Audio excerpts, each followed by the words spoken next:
Hello दोस्तों, मैं पूजा LIC adviser आज आपको बताने जा रही हूँ LIC की एक पॉलिसी जिसका नाम है जीवन लक्ष्य, जिसका टेबल नंबर है 933। आइए आज इस पॉलिसी के बारे में बात कर लेते हैं। इस पॉलिसी को हम कन्यादान पॉलिसी के नाम से भी जानते हैं।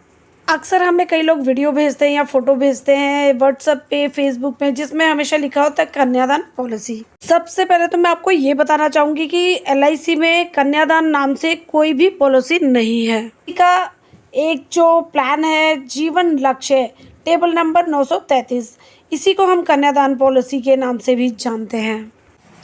तो आइए जान लेते हैं कौन कौन इस पॉलिसी को ले सकते हैं।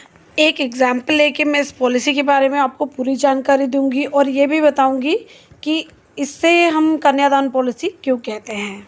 तो आइए जान लेते हैं सबसे पहले कि मिनिमम एज इसमें कितनी है, यानी कि 18 साल कम से कम एज होनी चाहिए अगर कोई इस पॉलिसी को लेना चाहता है। तो 18 साल से कम जो व्यक्ति होते हैं वो इस पॉलिसी को नहीं ले सकते हैं। कम से कम आपकी मिनिमम एज जो इसमें दी गई है वो 18 साल यानी 18 ईयर्स तो होने ही चाहिए। इसके एक जो टर्म्स एंड कंडीशन होते हैं, अगर आप अपने बच्चे के नाम से ये पॉलिसी लेना चाहते हैं तो आपको खुद के नाम पे लेनी होगी, जिससे कि आपके जो बच्चे हैं उनको इस पॉलिसी का जो है जो भी बेनिफिट होता है वो मिले। तो इसका मतलब ये नहीं है कि कोई मैरिड ही इस पॉलिसी को ले, कोई अनमैरिड है तो भी इस पॉलिसी को ले सकता है अगर उसकी एज जो है वो 18 ईयर्स की है तो। और आइए बात कर लेते हैं मैक्सिमम एज की। तो मैक्सिमम एज इसमें जो है वो 50 ईयर्स है, यानी कि जो इससे ज़्यादा उम्र के लोग हैं वो इस पॉलिसी को नहीं ले सकते हैं। तो चलिए अब बात कर लेते हैं इस पॉलिसी टर्म के बारे में। तो इस पॉलिसी में जो टर्म है वो है 13 साल से लेकर और 25 साल तक का, यानी कि इसके बीच का कोई भी आप चुनाव कर सकते हैं, जैसे कि 14 साल, 15 साल, 16 साल या कुछ भी जो आपको सूट करता है वो आप इस पॉलिसी को ले सकते हैं उतने साल के लिए। कम से कम ये बीमा जो है वो आपको 13 साल के लिए लेना होगा और ज़्यादा से ज़्यादा जो है 25 साल के लिए। तो आइए यहाँ हम बात कर लेते हैं प्रीमियम पेइंग टर्म के बारे में। तो इसमें जान लेते हैं कि कितने साल तक की हमें इसमें छूट मिल जाती है। तो आप कोई सी भी पॉलिसी लेते हैं इसमें 13 साल से लेकर 25 साल तक के बीच में, तो आपको जो है 3 साल यहाँ जो है पॉलिसी के टर्म के लिए छूट मिल जाती है। तो एग्जाम्पल के तौर पे हम मान लेते हैं हमने पॉलिसी ली है वो 21 साल के लिए ली है, तो आपको 21 साल नहीं पे करना है, आपको सिर्फ 18 साल पे करना होगा। और आपकी जो पॉलिसी का टर्म है वो 21 साल का है, तो 21 साल में वो पॉलिसी मैच्योर हो जाती है। यहीं पर 3 साल जो है आपको छूट मिल जाती है, 3 साल जो आपको पॉलिसी की किस्त नहीं भरनी होती। जान लेते हैं इसका मिनिमम जो सम एश्योर्ड है वो कितना है। तो 1 लाख से ये पॉलिसी हम स्टार्ट कर सकते हैं। मिनिमम जो इसका सम एश्योर्ड है वो 1 लाख है। तो इसका ये मतलब नहीं होता कि हमें 1 लाख रुपए जो पे करने होते हैं, हमें सिर्फ इसके लिए कैलकुलेशन के लिए हम एक सम एश्योर्ड लेते हैं, यानी हमने यहाँ पे 1 लाख रुपए जो है सम एश्योर्ड लिया है एज अ कैलकुलेशन। और यहाँ पे हम बात कर रहे थे मैक्सिमम सम एश्योर्ड की, तो यहाँ पे कोई लिमिट नहीं है। ये जो लिमिट है वो आपकी इनकम पे डिपेंड करता है, इसमें कोई भी लिमिट ना तय नहीं की गई है, ये आपकी इनकम पे डिपेंड करता है कि LIC आपको मैक्सिमम जो है वो कितने तक की पॉलिसी दे सकती है। तो चलिए एक एग्जांपल लेके हम इस पॉलिसी को समझ लेते हैं। तो मान लीजिए अगर किसी की एज जो है वो 30 साल की है और वो 21 साल के लिए इस प्लान को लेना चाहता है।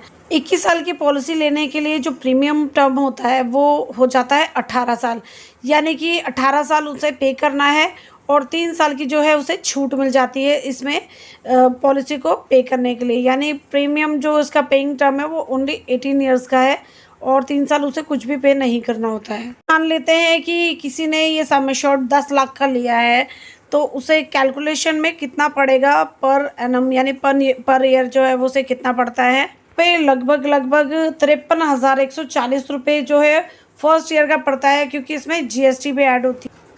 और बाकी के बचे सालों में 51,995 रुपये पे करने होते हैं। ये जो मैंने बताया ये ईयरली का बताया है। बाकी अगर आप इसे 6 मंथ में, 3 मंथ में या मंथली पे करना चाहते हैं तो वो भी आप स्क्रीन पे देख सकते हैं। मैंने सभी का कैलकुलेशन यहाँ पे दिया हुआ है। तो मान लीजिए इस पॉलिसी को दिनेश ने 30 साल की उम्र में ख़रीदा और 18 साल जो है इसमें उसने प्रीमियम पे किया है, तो यानी उसकी एज हो जाती है 48 ईयर्स की। ठीक है, तो उसके बाद इसके 3 साल उसे कुछ भी पे नहीं करना होता है। 3 साल जो है उसको टाइम मिल जाता है और उसने टोटल जो अभी 18 साल में पे किया है वो किया है उसने 9,37,000 के करीब। और 18 साल पे करने के बाद उसे 3 साल की जो छूट मिल गई, साल के बाद उसके एज हो जाती है 51 ईयर्स की, यानी कि मेच्योरिटी के टाइम उसकी एज है 51। अब ये पॉलिसी मेच्योर हो जाती है। मेच्योरिटी पे उसे क्या अमाउंट मिलता है मैं यहाँ पे आपको दिखा देती हूँ। उसे मेच्योरिटी के बाद अमाउंट जो मिला है वो मिला है उसे 21,29,000 के करीब, यानी कि मैं बता दूं आपको उसका सम एश्योर्ड था 10 लाख रुपए और उसको बोनस मिला है जो 10,29,000 के करीब। जो 1 लाख रुपए है वो फाइनल एडिशनल बोनस है जो उसे मिला के मिला है 21,29,000 रुपये के करीब। तो हमने ये बात तब की है जब हमारे जो मिस्टर दिनेश हैं उसकी एज 51 ईयर्स की हो जाती है, यानी कि इस पॉलिसी के दौरान उसके संग कोई भी दुर्घटना नहीं होती है। तो आइए अब मैं बात कर लेती हूँ कि हम इस पॉलिसी को कन्यादान पॉलिसी क्यों कहते हैं। तो मान लीजिए मिस्टर दिनेश ने जो ये पॉलिसी ली जब उनकी बेटी की एज सिर्फ 1 साल की थी और ये पॉलिसी जो है मिस्टर दिनेश ने 21 साल के लिए ली है।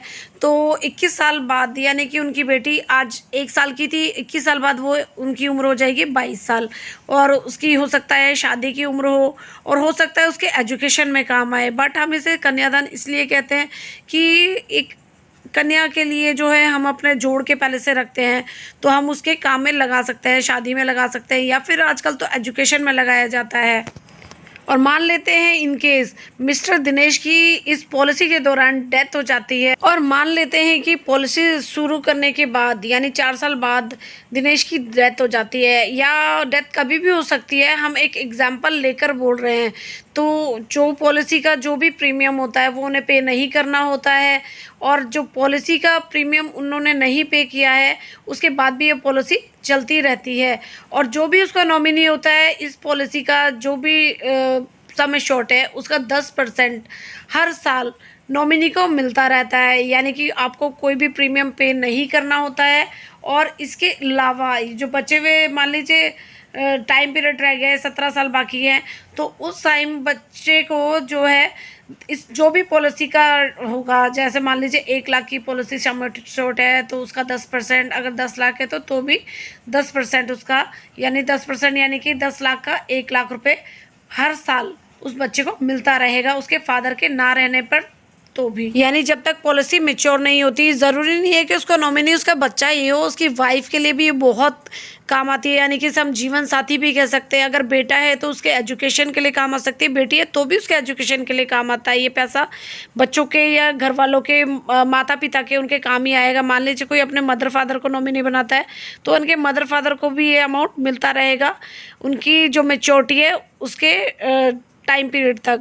और पॉलिसी मेच्योर होने पे यानी कि मेच्योरिटी पे उसको जो भी सम एश्योर्ड है उसका 110% मिलता है, यानी कि 110% यानी कि 10 लाख का 11 लाख और साथ में मिलता है उसे बोनस यानी 10,29,000 के करीब और एक फाइनल एडिशन बोनस यानी 1 लाख रुपए। तो टोटल यहाँ जो उसे मिलता है वो यहाँ अमाउंट होता है, हम इसका कैलकुलेशन करते हैं तो यहाँ टोटल आता है 22,29,000, यानी कि उस व्यक्ति के ना रहने पर भी उसके बच्चों को या उसके फैमिली को उसके माता पिता को ये अमाउंट मिलता है। तो हर साल तो उन्हें जो 1 लाख रुपए यानी 10 लाख का 10% का सम एश्योर्ड है वो तो मिलेगा ही मिलेगा और मेच्योरिटी होने पर उसे ये सारा अमाउंट दिया जाएगा। तो यहाँ पर अगर आप अपने बच्चे के कन्यादान के लिए या एजुकेशन के लिए इस पॉलिसी को लेना चाहते हैं तो इससे बेहतर विकल्प आपके पास कोई भी नहीं है।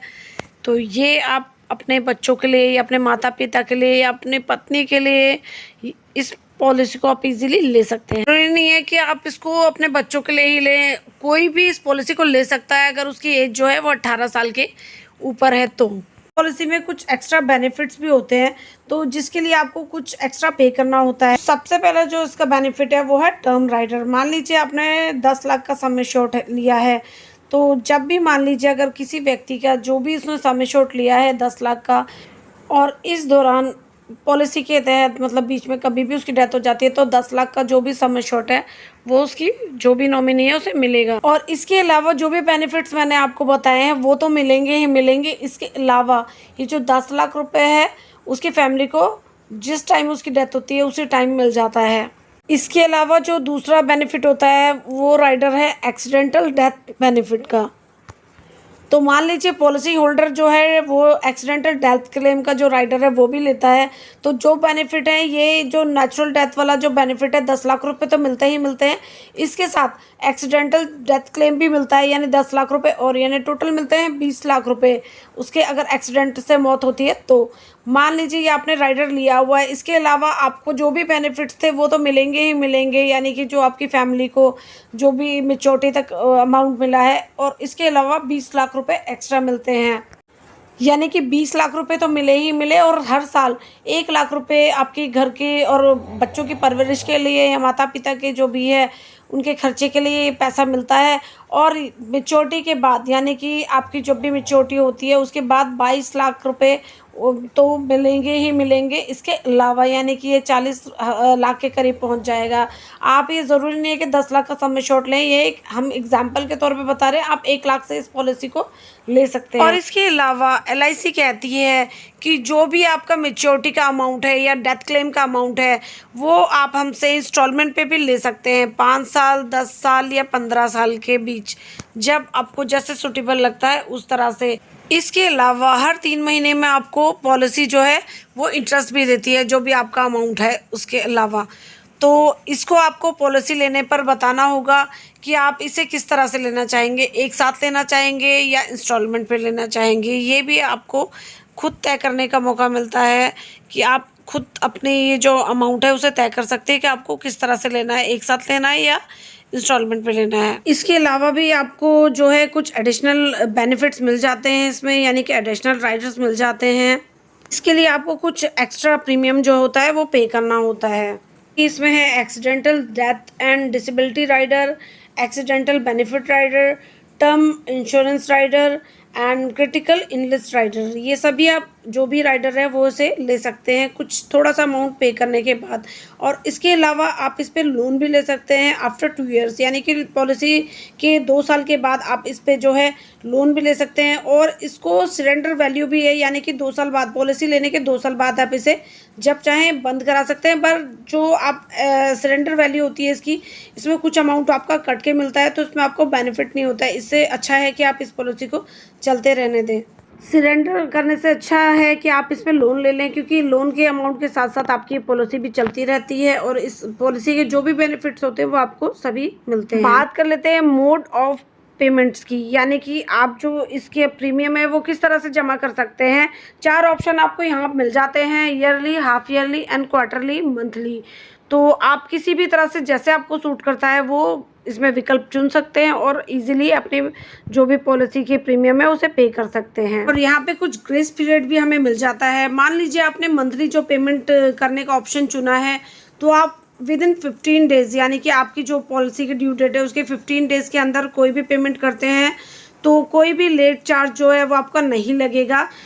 इसके अलावा अगर आपने ईयरली, 6 मंथ में या फिर क्वार्टरली अगर पेमेंट करने का ऑप्शन लिया है तो आप 30 डेज़ के मतलब अंदर अंदर पेमेंट कर सकते हो, उसमें कोई भी चार्ज नहीं लगता है। जो भी एक्स्ट्रा चार्ज होते हैं वो नहीं लगते हैं, लेट पेमेंट चार्ज नहीं लगते हैं। और इसमें टैक्स बेनिफिट्स भी हैं आपके।